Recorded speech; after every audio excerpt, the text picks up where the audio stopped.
Hello, Star Trek fans. Welcome to ReBinge It. This is the ReBinge Star Trek Voyager podcast. My name is Kim. And my name is James. And we are rebinging Star Trek Voyager from the beginning, one episode at a time.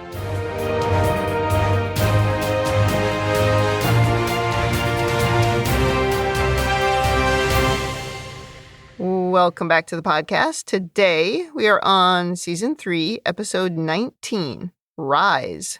This episode aired February 26th, 1997.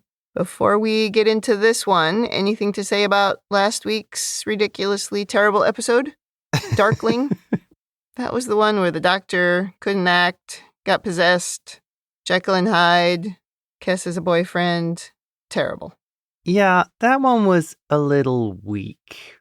To me, the dumbest part was the hologram is acting weirdly and nobody says anything. Yes, that was the thing that bugged me the most, that B'Elanna wouldn't take any preventative action. Or Tom, remember? He sees him in the elevator and he's like acting weird and he's like, that's perfectly normal. Yeah, it's not like your colleague who has a headache or something like that. Or that crabby. It's a program. Anyway, this is a very different episode. Are you ready to get started? Yes, over to you. In the cold open, the bridge crew plus 2 aliens are watching an asteroid head towards a planet. The music is exceedingly dramatic and no one is speaking. These 2 aliens have like the usual alien ridges on their foreheads and around their eyes, but they're mostly human. Their outfits, however, are kind of Romulan, right? They have the square shoulders. The guy on the left, who's the ambassador, those are full Romulan shoulders. The Romulans would be impressed by that guy. He's almost 2 people wide. Those shoulders are so big. And he doesn't really move, which makes it funnier. And the other thing that's sort of Romulan-like is the fabric of these costumes is so stiff that it bends really awkwardly in places, almost making it look like it's foam. These are not our best costumes. Yeah.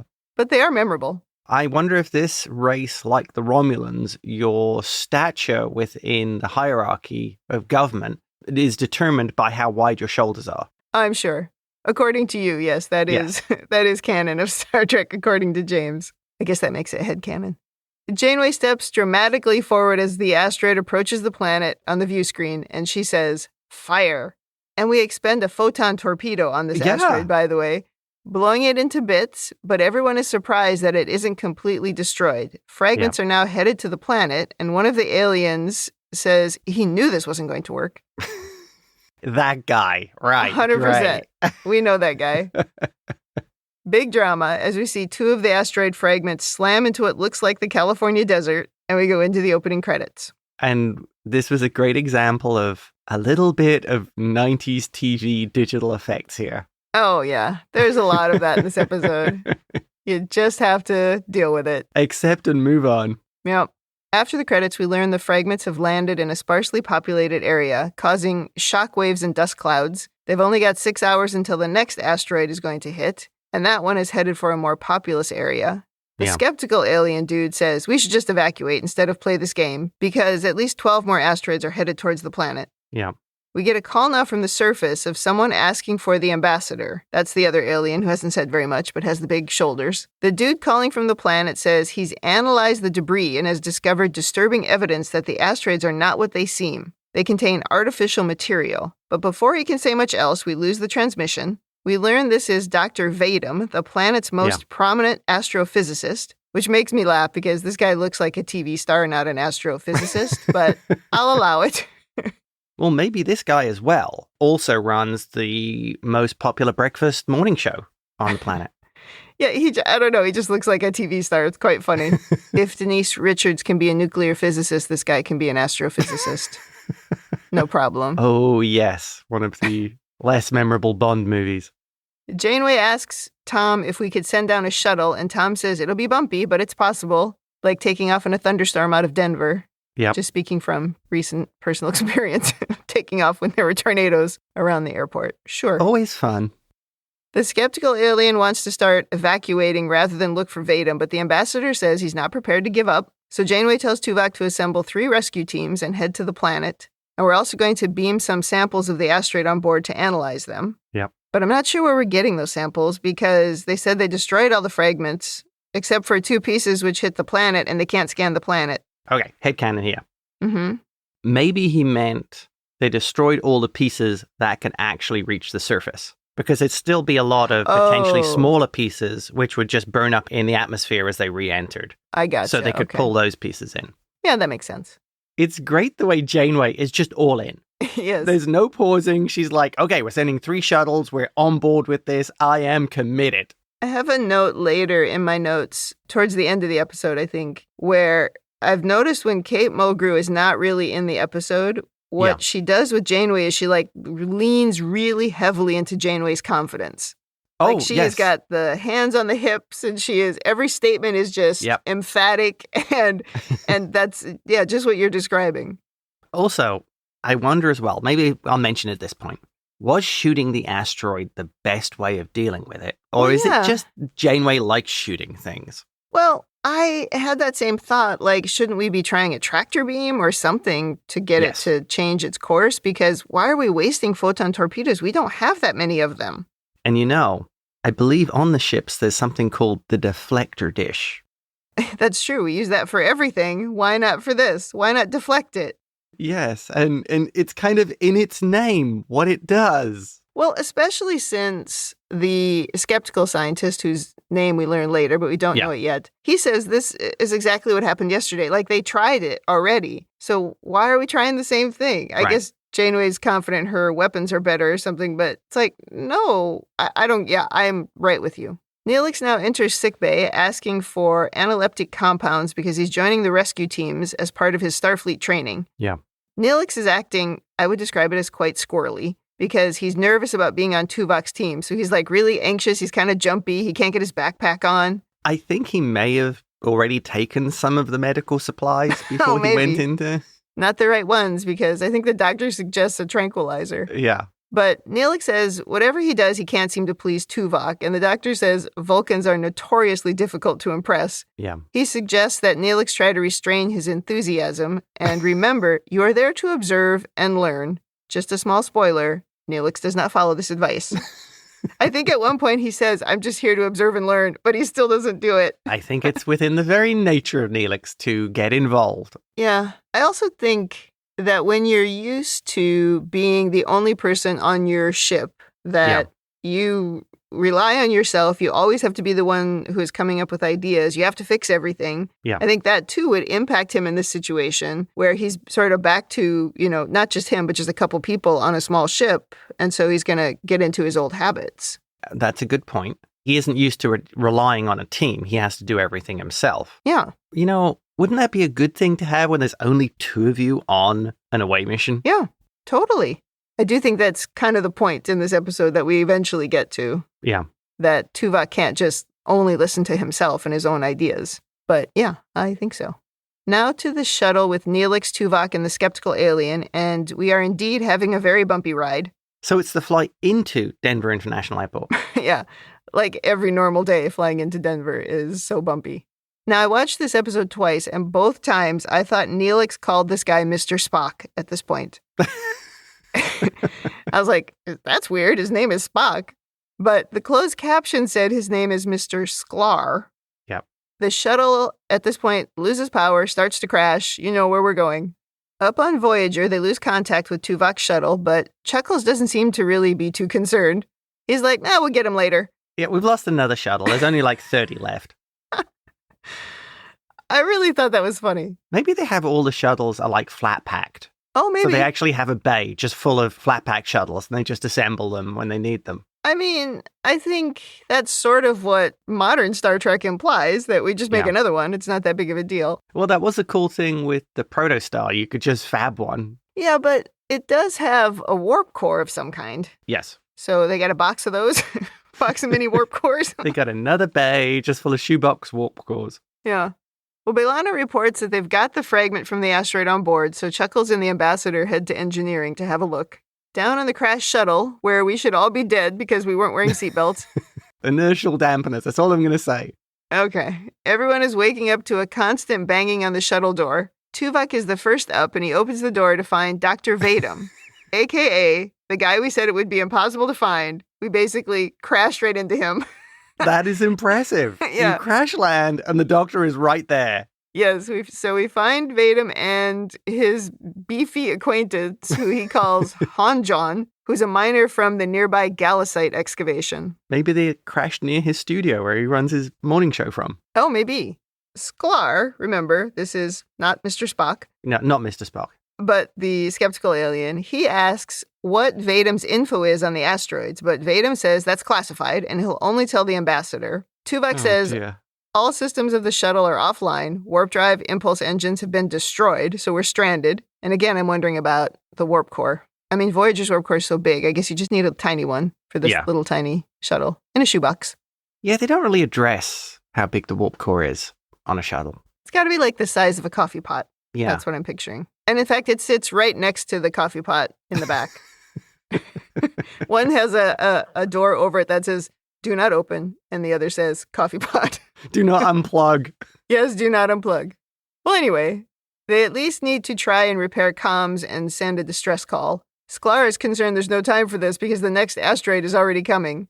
Yeah. Tuvok tells Neelix to go outside and inspect the antenna. When Neelix says he'll repair any damage he sees, Tuvok insists that he just do the inspection, basically follow orders. Yeah. On his way out the door, Neelix tries to tell everyone that Tuvok is really a nice guy, despite all evidence to the contrary. But Tuvok tells him to get to work. I feel Tuvok may be following procedure and insisting on following orders rather than the practicalities of if Neelix can fix the antenna, all their problems are solved. Yeah, but we do address later that the problem is Tuvok doesn't respect Neelix. So he doesn't believe he could fix it. Yeah. Right? That's kind of a good point there. I would describe in this scene that Tuvok is being very Tuvok and Neelix is being very Neelix. Yes. I think Tuvok is being excessively Tuvok, and it almost feels like he hasn't learned anything from the finale of season 1 with the Marquis. Yeah, but remember, this is a very stressful situation. Oh, it's true. And even though Tuvok is not supposedly emotional, he does have now 3 extra non-Starfleet people that he's trying to look after. Yeah. And they need to get this information back to Voyager somehow. So I think, he's under duress. So maybe under duress, he moves totally into sort of robot mode. Right. Okay.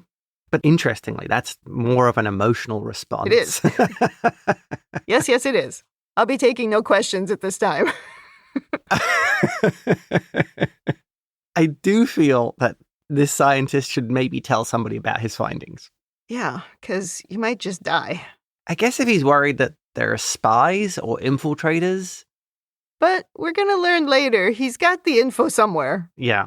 And maybe he thought that info would get to the ambassador magically. Right. I don't know. This guy doesn't seem to have planned out very well. No. Now, he too is in a panic, for sure. Oh, yes. And also hit by a dust cloud, seems quite upset. Yeah. Outside in the dust storm, Neelix sees a tall, thin pole that goes up into the atmosphere in the distance, and he hurries back into the shuttle. He tells Tuvok this orbital tether could be a way off the planet. Dr. Vadim says those tethers are used to lift supplies from the surface to the orbital station. Neelix's idea is to use the same carriage to climb into the atmosphere so they'd be able to contact Voyager. Sklar, of course, is skeptical. That's his job. Yeah, this guy is just the downer. He really is. Couldn't we just stay here and die? Wouldn't that be better? Well, yeah, it's like, dude, do you have a better idea? What are we going to do? We have no comms. We have no transportation. Vadim says the carriage was damaged by the asteroid fragments and the induction coils are offline. Neelix thinks he can repair the carriage because he spent 2 years on a tether maintenance team on Rhinax. Tuvok is understandably dubious, but the others want to try it. Neelix says he's rebuilt a dozen maglev carriages. He says, give me a chance. If it doesn't work, we just return to the shuttle. So Tuvok does relent eventually, and we head out. So, the other name for these is he's found a space elevator. Correct. That might be broken, but we're going to do it anyway. Yes. There was an episode of Prodigy where they were on some kind of space elevator, and I remember you saying, oh, remember? It's like that Voyager episode. And of course I didn't remember because I don't remember anything. Well, it's because I remember this episode. Well, but also Prodigy has a lot of things from Voyager. That's the whole point. Yeah. Well, it's Voyager 2. Yeah. Now we enter the dark carriage and we turn on the lights. Neelix notices some supplies on the floor and a woman grabs him from behind holding a knife to his throat. She says this is her shelter and her supplies, but Tuvok says, They don't want her supplies, and they eventually convince her that they're there to get off the surface and she can come with them. Yeah. She holds the blade of her knife right on Neelix's throat, but it doesn't even break the skin, so I think it's more of a club maybe than a knife. They always have these giant knives in Star Trek, but they're obviously quite blunt. Yes. Well, unless you're Klingon and trying to cut your hand really easily, then they're very sharp. Yeah, and that's how Klingons spread blood diseases. Yes. We learn this is Lilius, and she's a foundry worker who can probably help Neelix in the repairs that he needs to make. And so we all get to work. This is going great for them. I mean, they crash and find the scientists immediately. There's a foundry worker who can help with the repairs of the elevator. Well, and they also land right next to the elevator. It's all very convenient. On Voyager now, we're examining the asteroid fragment, which cannot look more fake. It's comically fake. It's a piece of foam. It looked fine in 19-inch standard def. My God. It was perfect. This is the fakest rock I've seen since Star Trek, the original series. Remember some of those rocks? They were like pink. They were not rocks. Yes. Well, wasn't there an episode of Deep Space Nine where Julian Bashir hides behind a boulder and the boulder moves? And the boulder moves. Absolutely. I think it's in that one that I complained was not Star Trek because it was like a war episode. It was the one with Jake, I think. Yes. They're on a minor outpost that's being attacked by Klingons. Right. That was a good episode. You and I did not see eye to eye on that one. No. And every time I complained that this was not a show about war, people wrote us emails telling me to get over it. But it's not. It's Star Trek. Yeah, I got a lot of emails about how much I absolutely hated the siege of AR 558. What's funny is we still get emails about that because I guess as new people pick up that podcast and start listening to it, they're still mad about it. I mean, didn't we just get one last week or the week before?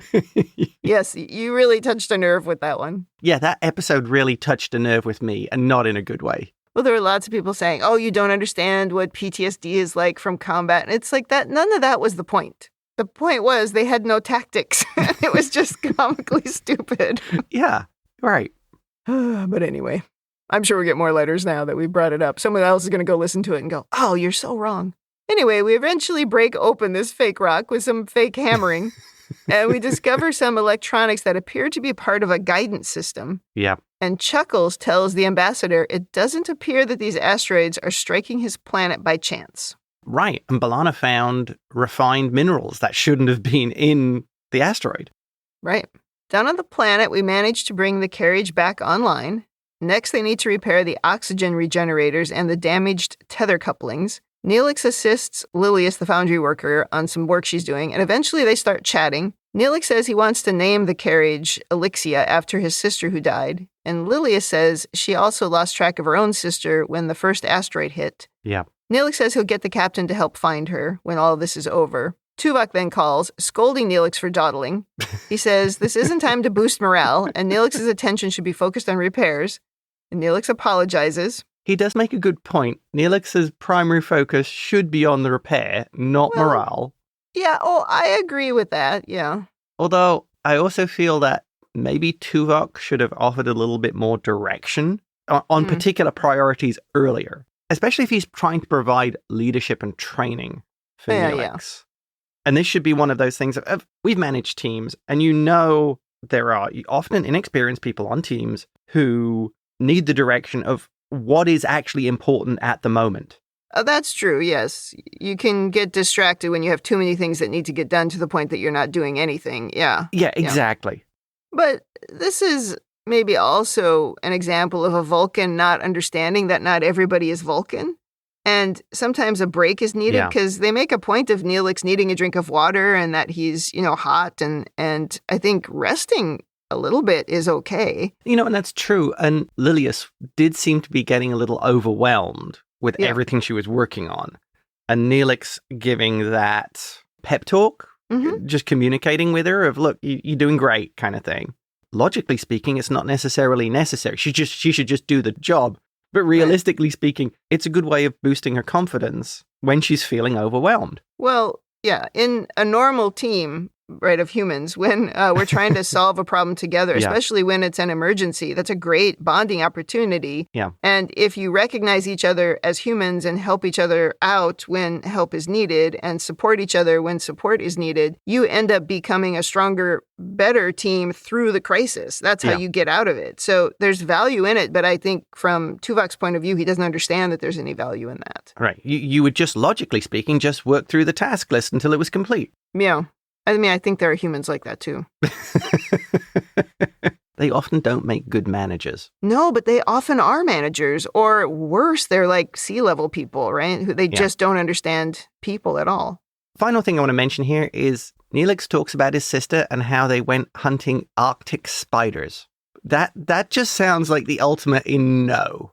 No, just do not. The best thing to do with an Arctic spider is to run away from it, not try to find it. Or with most spiders. Maybe all spiders. What I picture when he mentions that is some walking nightmare.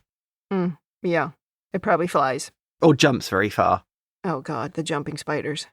Well, later, everyone is working when Neelix hears something. He and Lilius see Dr. Vadim trying to launch the carriage without them. Tuvok manages to get the carriage door open and Vulcan neck pinch Vadim. Unfortunately, they're too late, and the launch is already in progress, and they can't stop it. So we all climb in and shut the door, because we're going up whether the repairs are complete or not. Oh, yeah. It's too late. You're just going. Yep. Well, Neelix manages to stabilize their ascent, much to everyone's relief. We still have an oxygen problem, however, and because the repairs weren't complete, Neelix says he'll have to keep controlling the ascent manually. That's going to come back. Tuvok asks where the emergency containment grid is because there are some fissures in the hull, but Neelix doesn't know. This makes Tuvok question Neelix's experience with the technology, and Neelix admits his experience was actually on realistic models. Uh-oh. He says they were identical to the real carriages, just smaller. Yes. But Tuvok realizes there's not much he can do about it now because they're on the way, there's no going back. But this too might impact Tuvok's reactions to Neelix from here. I do think when Neelix says, "Don't worry, I've got everything under control," I think those are words to instill panic by. Yeah, every time he said something like that, I was like, oh no. So, I guess he was just a model builder. Yeah, but at least they were realistic, he says, and they had all the same exact equipment, just smaller. Interestingly, if you liken it to, people who build model steam engines, some of those are unbelievably complex and follow all the same principles as like full-size steam locomotives. Yeah. They're just sort of scaled down, but a lot of the concepts are exactly the same. So, if you really were a skilled builder and understood the technology, the fact that it scales up, would probably be completely valid. Yeah. But if he had told Tuvok that from the beginning, we would never have gotten in this carriage. Yeah, they'd all be dead on the shuttle. Yeah. They'd be covered in dust. Yeah. Well, then there's a scuffle in the background as Lilius is now trying to throw Dr. Vadim out of the door, saying he wanted out. Why don't we just let him go? Yeah. Tuvok asks Vadim why he tried to launch without the rest of them, but he won't talk. Huanjan also wants to throw the guy out to save oxygen, but Tuvok won't allow it. So Huanjan asks, who put you in charge? And then when he tries to intimidate Tuvok, it doesn't work. And he takes, what I can only describe as a very slow punch at Tuvok's face. Tuvok grabs his fist, forces him to the ground easily. He says, this is going to be a long, perilous journey, and I need your full cooperation. So Huanjan is forced to agree, at least for now. That was good. A little physical demonstration that if you want to make this a contest of who's the strongest gets to lead, it's Tuvok. Yeah, because he keeps saying that he's superior, but the other guy's like, well, you can say a lot of things, but then he proves it. Well, and this guy was quite a lot bigger than Tuvok, so it's kind of proving the point. I guess, there's a lot of reasons for this. I mean, these people might actually be from a planet with lower gravity, so, their overall mass is less. So, even though this guy is significantly bigger than Tuvok, the actual difference in their strength is ridiculous. Yeah. Back up to Voyager, we're searching for Tuvok's shuttle without much luck. Yep.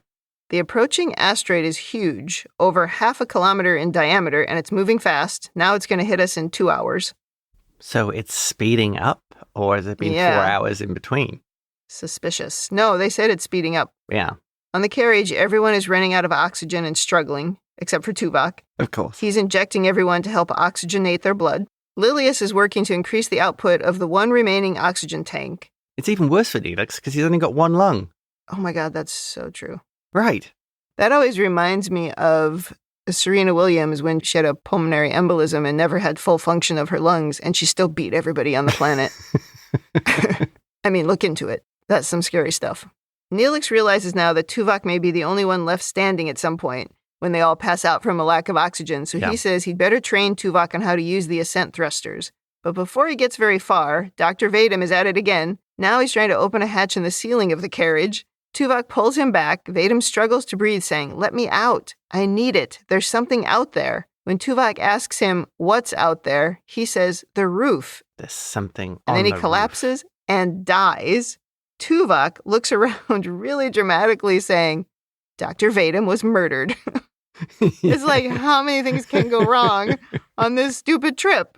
Tuvok is thinking, and this is why you don't go on away missions with Neelix. Oh, well, that's not Neelix's fault. Oh, yeah, I'm sure it is.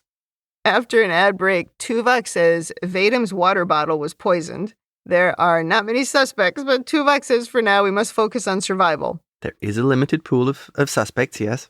I mean, it's really only 2 because it was unlikely to have been the woman who just met the guy. Well, it might have been revenge.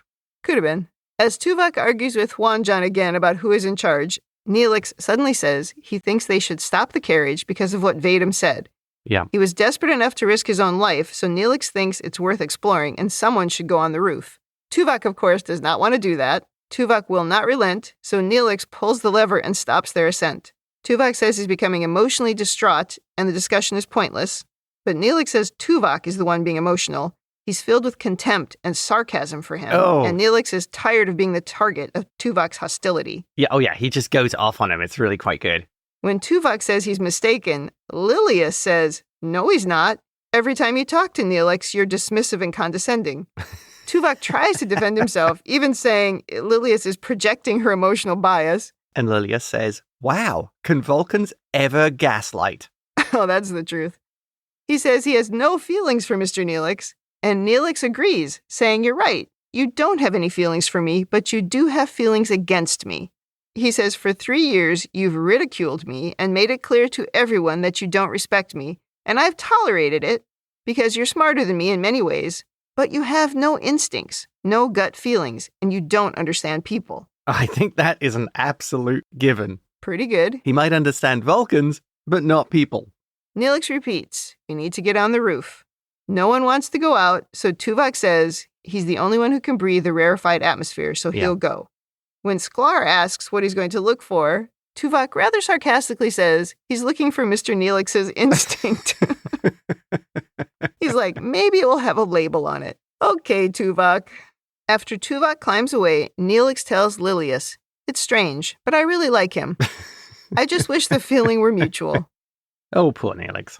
Well, it is a little strange, maybe out of context to say something like that, but I suppose just really seeking out respect from someone that you respect does make sense, even if that person is sort of poorly behaved. I mean, if he behaved like this, but was also incompetent, you might be less inclined to tolerate it. But Neelix does say that he respects him, so it makes sense that he would try to please him. Right. This, I think, is one of the best scene of the episode, because I really like how we've seen it a couple of times recently. Neelix is calling out Tuvok that he is being emotional. And we've seen that just in the episode Alter Ego. He has this emotional side, and despite him wanting to be a pure Vulcan with no emotions and just live on logic, it's being kind of thrown in his face now twice. You're being emotional. And worse for Tuvok, he's seeing it. He's realizing it. Totally. He is doing this behaving this way towards Neelix. And the fact that it's visible must be even worse for him. Yeah. Yeah, it's really good that Lilius also saw it. Yeah. I'm sure everybody sees it. Right. Yeah, nobody speaks up about it. Although, yeah, you'd think somebody on Voyager could speak up about it. But anyway. Janeway or Chuckles. Chuckles, come on. You're supposed to be looking after the crew. Well, on the roof of the carriage now, Tuvok stumbles around in the wind until he sees a small access panel. Inside, he finds a small green device with unlabeled buttons. He presses some of those buttons to wake it up, and then he calls Neelix to say he's found a data storage device containing information about an alien starship. He should really be wearing a safety line up there. Yeah, it's right? windy. Yeah. There's even like a little hook-on bar that's running around the outside. Yeah, that's what it's for. They just don't follow health and safety. Yeah, it's crazy we didn't do that.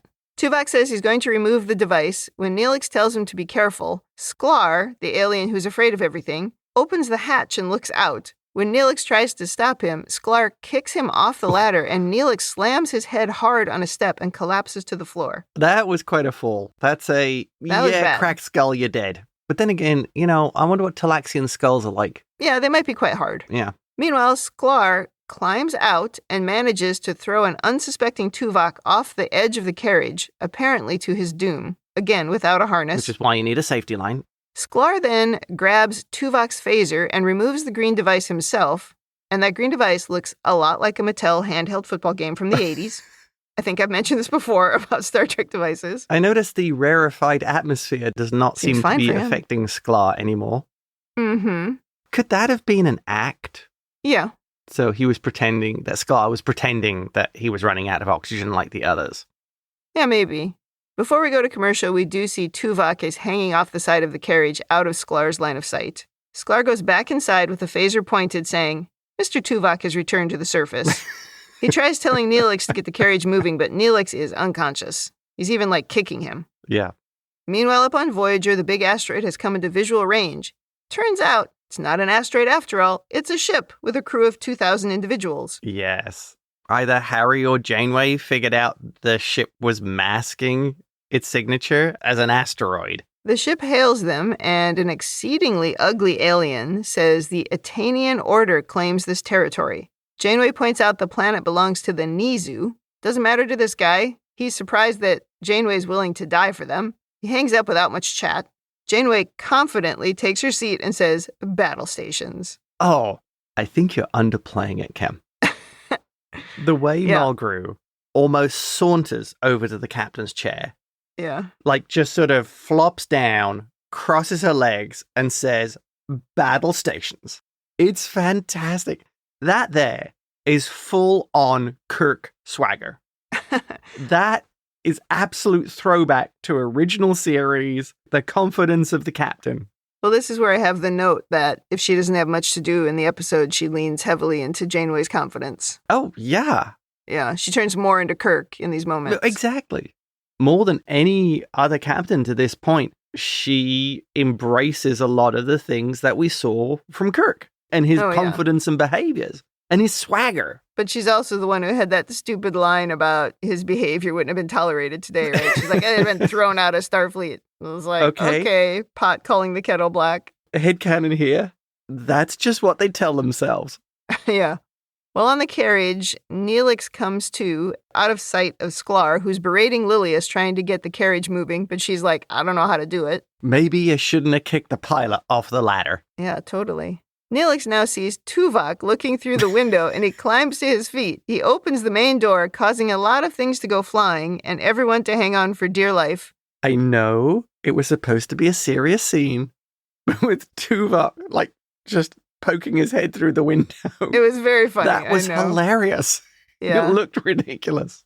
It almost would have been better if they'd just shown his hand or something, Right. Well, Tuvok struggles with Sklar for the phaser, eventually kicking him out of the open door. He quickly shuts the door and checks Neelix's injury. He thanks Neelix for saving his life and tells him that he has a concussion. As soon as that fight started, you knew somebody was going out the door. Oh, as long as the door was open, yeah. By the way, that device flew out of Sklar's hand when the door opened. Where did it go? Who's to say? It got caught in the corner. Why did it not go out the door? Okay. But I guess they had to show it coming out of his hand, but it was just anyway. Well, it's pretty lucky it didn't go out the door. Maybe it was magnetic. Oh. Because maybe it was magnetic to stay in the spot that it was in the panel on the roof as well. And so maybe, caught on something. Sure, I can headcanon my way into that one. That's a good headcanon, Kim. Well, Tuvok says the storage device he found contains tactical information about an alien starship, and apparently Sklar didn't want anyone else to find it. Yep. Lilia says we're going to lose cohesion and drop if we don't get moving, so Tuvok tells Neelix he needs to try and help. When Neelix says he can't, Tuvok says, do it for Elixia, she'd be proud of you. Neelix kind of laughs and he says his interpersonal skills are improving, and he climbs to his feet and he gets them moving again. Up on Voyager, we are losing a firefight very quickly. Our phasers do not penetrate the alien ship's shields. At the same time, the carriage breaks through the ionosphere and Tuvok calls Voyager, and they somehow get beamed aboard with the shields up, sure. I hate it when we forget that the shields are up. They dropped them just momentarily. Oh. In a firefight. I really wish they wouldn't do that. Because they make such a point about using that, you know, at times where no one can beam through if the shields are up. It's like, oh, unless it's convenient. Yes, then we just beam people in. Like how it's not safe to transport at warp speeds unless you need to transport at warp speeds. Yes. On the bridge, Tuvok says the device, you know, the one that flew out of Sklar's hand when the door opened, and somehow Tuvok is now holding. But was magnetic, so stuck to the floor. Right. Well, anyway, this magic magnetic device has the alien ship's shield modulation on it, which allows Voyager to quickly destroy the primary reactor and weapons on the alien ship. Yep. The ugly aliens immediately retreat. When the ambassador asks where Sklar is, Neelix says, he returned to the surface. I really like the use of that joke. Second excellent use of that joke. Yes. I do like that. Yep. So they must have just retreated on impulse engines if they destroyed their reactor and all their weapons. Yeah, they're just floating away. See you guys later. This is where I feel the Janeway era of captains is different from TOS because that ship's disabled, put another torpedo in it. Well, yeah, I mean, they were invading another planet. So they're an aggressive alien race. It was an aggressive act, yeah. Yes. You know, you'd think Tuvok would have brought up the Vulcan hello. Good point. Yeah, I mean, I don't always agree with you when you're trying to blow people up, but I think in this case, it might have made some sense. Like, they're coming back. I don't know. Are they coming back with friends? Yeah, they'll come back with 2 ships, 3 ships, whatever. But somehow this Mattel football game had the shield modulations for every one of their ships somehow. I have an overanalysis point about that. I mean, you could just change it. In the mess hall now, Neelix tells Lilius that the Atanian Order invade other worlds by creating what appears to be a natural disaster. And then when the population evacuates, they invade and stake their claim. What a bunch of cowards. Yeah. It seems Dr. Vadum had found out about this and was secretly gathering information about the starship technology. It's a little fishy, but sure. Yeah. Anyway, Vadum also knew one of the colonists was a traitor, but he didn't know who, and it turns out it was Sklar. To quote the Klingons, that's a very dishonorable way of seizing a planet. Oh, totally. That is very non-Klingon. Lilius thanks Neelix. In comes Tuvok to say that Lilius' sister has been found, and she's relieved. She kisses Neelix and rushes out. Tuvok tells Neelix that in his mission report, he has given Neelix a special commendation for endurance and bravery. He says Neelix's instincts were correct, but he still has to point out that logic is better. And Neelix says one day he'll get Tuvok to trust his gut. And then we have this sort of funny scene of Neelix telling Tuvok he always has to get in the last word, and Tuvok demonstrating how true that is. The end. And that, again, another great callback to Spock and Bones. Oh, yeah. The way they would kind of bicker in a sort of friendly way. Yeah. I think it's true the Vulcans do always have to get in the last word. That is correct. That's their way of feeling superior. All right, what's your overanalysis? Okay, so how did Dr. Vadum get all this information? Yeah, it's a good question. Maybe, I was thinking about this. Okay, and I might have a headcanon. So there's a trader on the planet. Maybe they were actually transmitting to him, giving him details that they thought he would need to know, including the shield frequency, so he'd know which asteroid was actually their ship. And Vadum was able to intercept and decode these transmissions. So he had all the information that way. That is some headcanon. I mean, I do think that's how he would be getting information, is he must have intercepted transmissions to Sklar. But because it wouldn't make sense that he was getting info from some other planet that had the same situation, because he wouldn't have started doing this until at least one of the asteroids had hit. So, you know, he was already in a compromised situation. So I do think this part of it is quite fishy in the story. It's almost like it's just wildly too convenient to make sense. Well, there was a lot of convenient bits at the beginning. Yeah. And why was that thing on the roof anyway? Who put it there? Well, he must have hidden it earlier. He hid it on the roof when he was trying to steal the carriage. Oh, so that it wasn't on his body. Okay. Yeah. That makes sense. But I would question that if you were stealing the carriage, the space elevator. Yeah, why do you need to do Why would you that? put it on the roof if you were going to steal it? Well, he probably put it on the roof before he had the opportunity to steal it. Ah. He probably put it up there for safekeeping when they first got there. Yeah. And they're going to start their repairs. But then when he saw it was in good enough shape to at least take off, and he was the only one in the carriage, he's like, I'm shutting the door and getting out of here. So he just seized the opportunity. Okay. I mean, we're headcanoning it, but that makes sense. Yeah, but it works logically. Yeah, but the only thing that doesn't make sense is where did he get that information? Yeah. Well, I think he must have intercepted it. But why would they send something that could put their own ship in jeopardy? Well, maybe this guy was a trusted member of the Atanian Order. I mean, maybe he was actually a senior figure. Oh, sure. Hand wave. And add to it, it could just be their procedure. Here's how you kill us. Yeah. We're coming. Just in case. Just in case. Yep. Next thing. Mm-hmm. So, if this is the way the Atanian Order capture planets, or invade planets, wouldn't this be well known and people would be looking out for them? Yeah. Yeah, that's a great question. Because it would be less likely if they actually killed everybody instead of making them evacuate. Yeah. But if they make them evacuate, they're obviously going to leave stories in their wake about what happened. Right. Well, how about this? Okay. Perhaps no one has ever put that together before.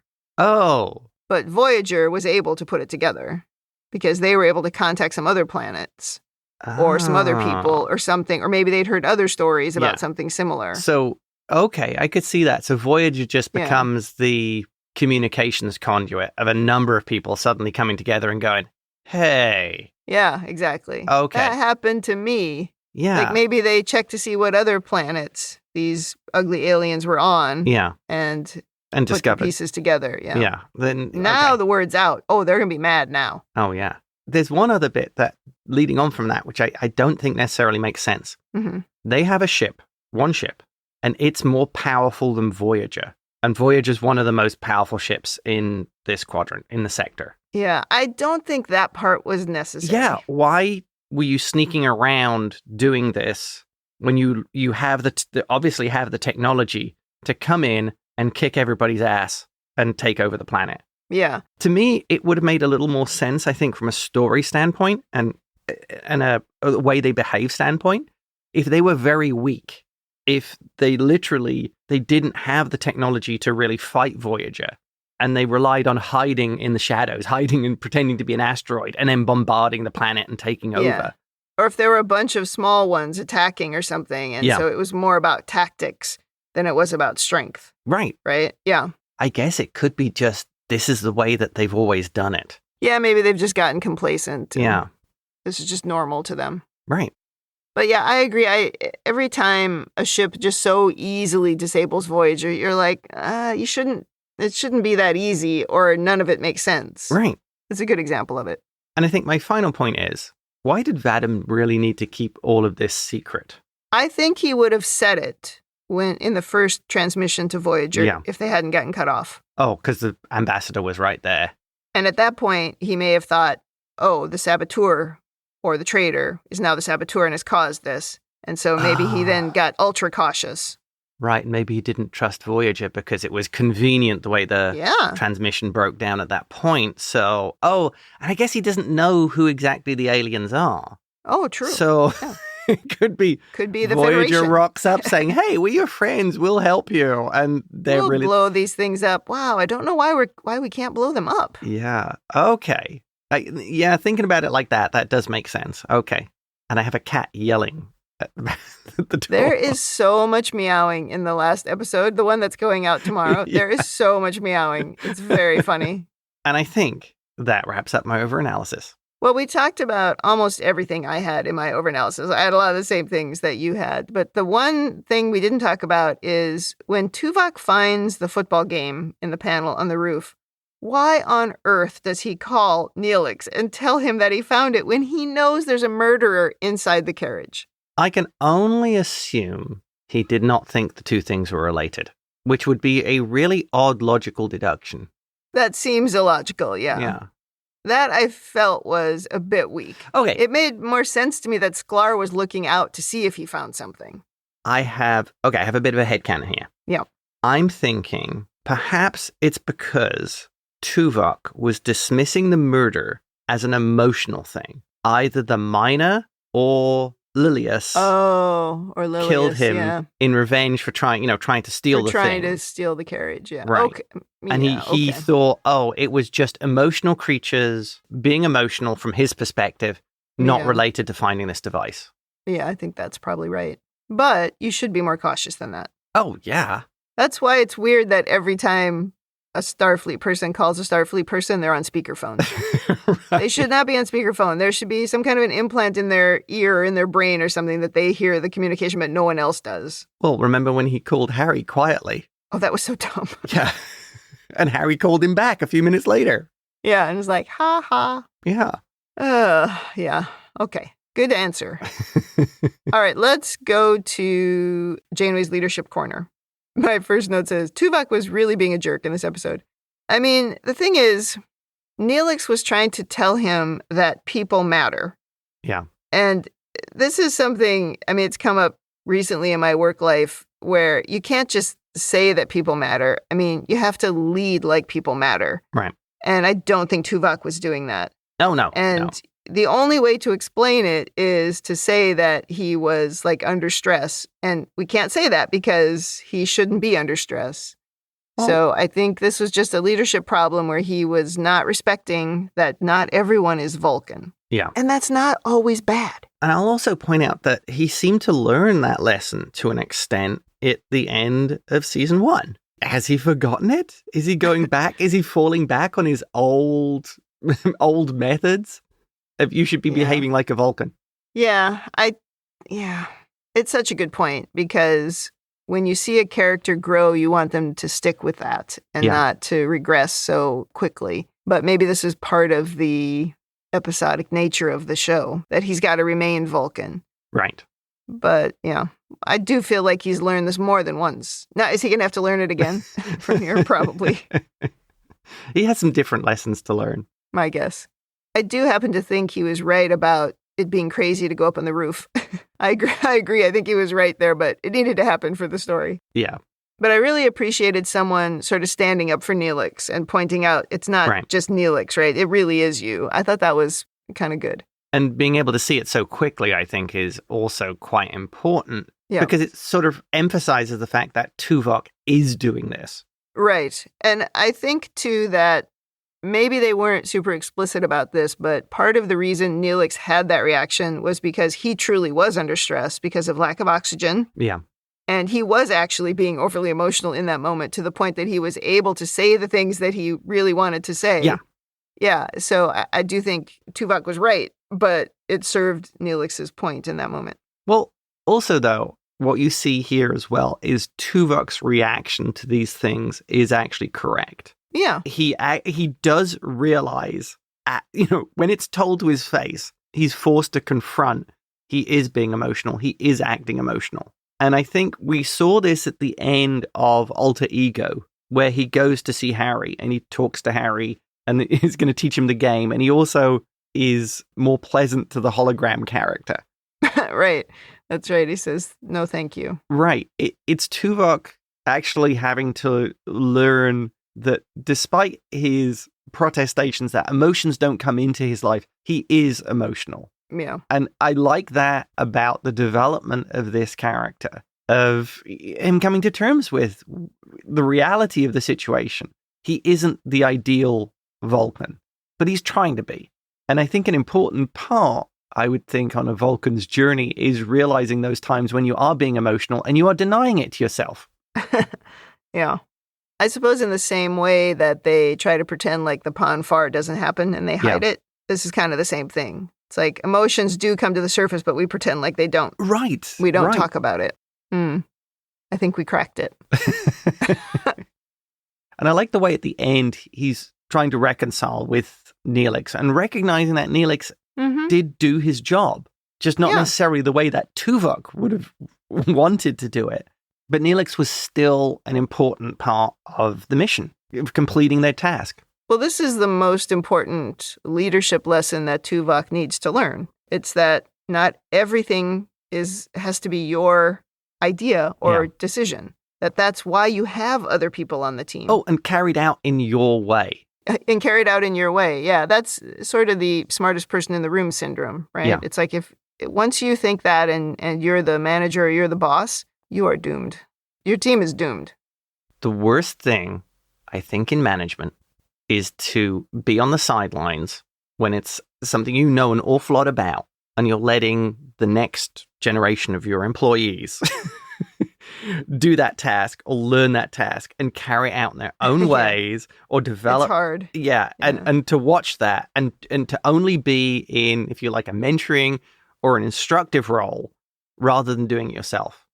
Well, I agree. That is very difficult. And I had a recent example at work where a manager who was managing another manager let that second manager make a decision. And that decision was really bad. And it caused some trouble that couldn't be undone. Yeah. Okay. And then when I was talking to manager number one about that, this person told me, well, the other manager needs to learn. That's how you learn. You make mistakes. And I 100% agree with that. But you don't let the person collapse. Right. You have to balance when does it make sense? Because that was a total failure from manager number one who let that other person do something that was really bad and we couldn't fix it. Right. From a technical standpoint, you want somebody to become more effective and learn a process or be able to implement it hands-on. That doesn't mean that when they type in drop database, you don't say, whoa, hold on. Oh, let's see what happens. That's not a learning experience. Yeah. Yeah, it's a difficult part of management because it is important that they can learn from their mistakes. Yeah. But it's not your job to let them fail. Right. Yeah. Or to let things fail so that you can say, see, I told you so. I mean, I have been through that as well. That is the worst kind of possible person to do that. Oh, and I have had managers and seen people very high up in organizations who they want to see the failure so that they can prove to be right. It's just like, you are not a team player. You're a disaster. Yeah. I mean, just the number of times I've seen that happen, and really you ought to be embarrassed. Yeah. Because ultimately your job is success within the team, not failure to prove that you're right. Yeah, not to prove that you're right, yeah. Yeah. Oh, we've wandered down something here. And we're also being carefully vague so as not to name check anybody. Yes. But I'd be happy to have a very specific conversation about this with anybody who asks me about it, like at Comic-Con or something. But I'm not doing it on the podcast. Okay, women in the future, not a lot to say. I mean, there is a woman character, and she wasn't a damsel in distress, which is great, but that is a pretty low bar to cross. Anyway, that character was good. I liked her. So I think we just go to rating. Thumbs up, thumbs down, or neutral. What is your rating? Okay, going back all the way to the first time I saw this episode, I loved this episode. I thought it was great. Coming back to it later, when you watch the whole show, and you see how this is one of the, again, pivotal points in the show. And it's funny that we've got all the way to the third season before some of these trends are really actually even starting, of the future relationship between Neelix and Tuvok, who are two totally different characters. Yeah. And the bond that forms between the two of them. And I also really like it as this episode as well, just because you see sort of the learning process that Tuvok as a character is going through of him being forced to admit he is an emotional being. And this has got to be tough for him because what is it now? Like 3 out of the 4 episodes, it's been beat up on Tuvok. That's true. Yes. Ponfa, we've had Morena, now this. I really like it because I think Tim Russ really fleshes out this character. I think it's important that we don't have too many character developments too quickly. Yeah. Or turning points, I guess, in terms of the character developments, because it doesn't make sense. You want to establish the baseline and you need some time to do that. And so then it would, be logical that it would come later. Of course, not all shows get that many seasons. Right. Yeah. But here, we do. So this episode as well, there's so many things I feel this episode is also inspired by, like movies and concept. So let's start off. What have we got? I'm going with The Flight of the Phoenix, the 1965 movie. Plane crash in the desert, and they have to build a plane that can fly them out. Okay. And they find that the guy who designs the plane actually builds model planes. Oh, okay. Very real parallel there. Yeah. The movie This Island Earth, where the aliens are, in summary, because their planet is being attacked by this other race that uses asteroids as weapons. Oh, okay. Yep. Quite a parallel. Also the sci-fi concept. Space elevator, the orbital tether, that is another great science fiction concept. And of course, we have to go with lifeboat. Yeah, Hitchcock. I feel there's the bones of this story. There's so many other things that have been brought into here. And I think they did a really good job of making all those, disparate pieces work. I thoroughly enjoyed it. From the first time I watched this, all the way through to the rewatching, I'm like, it has some goofy bits, and the visual effects are very 90s. Yeah. But it works. So, thumbs up, would rewatch. I think you bring up Lifeboat. It's interesting. I see parallels in shows like Traitors. Yeah. Where something will happen and everybody just turns on the person. It's very little evidence, but there's just something psychological that happens, this sort of mob mentality. You don't see that quite as much in this episode, that mob mentality, but you do see under duress in a confined space with no real way out, and you have to work together to survive. So you do sort of see it from there, but you don't see everybody all of a sudden turning on one person. Yeah. But good point. And I had no idea there were so many parallels to other sci-fi stories because I haven't seen those movies that you mentioned for the most part. So my rating is similar. I think this is a really good episode. There are, just like always, it's like we've pulled apart some weak points, but it's really good. It's very watchable. And I do like the character development of Tuvok as well. And also Neelix. Yes. I think, Neelix was a god-awful character in the beginning, and he's not that character anymore. Is he still a little annoying? Yeah. But he's not that horrible character that he was, that we just like, oh my God, it's a Neelix episode. It's not like that anymore. He's actually become a good character. So I like that. Yeah, it's taken them a while to find their feet with Neelix. Yeah, for sure. And it's not on Ethan Phillips. It's all down to the writing. Yeah, totally agree. Yeah. Once they sort of realized what they had done with that character, they turned a corner. Yeah. Okay, that wraps up Season 3, Episode 19. Come back next week for Episode 20. In the meantime, if you'd like to send us your own overanalysis of this or any episode, or if you just want to say something nice, you can email us at rebingeit@gmail.com. You can also connect with us on social media on Blue Sky, Threads, Instagram, and YouTube at ReBingeIt, and you can join the Facebook group, facebook.com/groups/Star Trek TTM podcasts. Thanks for joining us on the ReBinge Star Trek Voyager podcast. That's it for me. And that's it from me.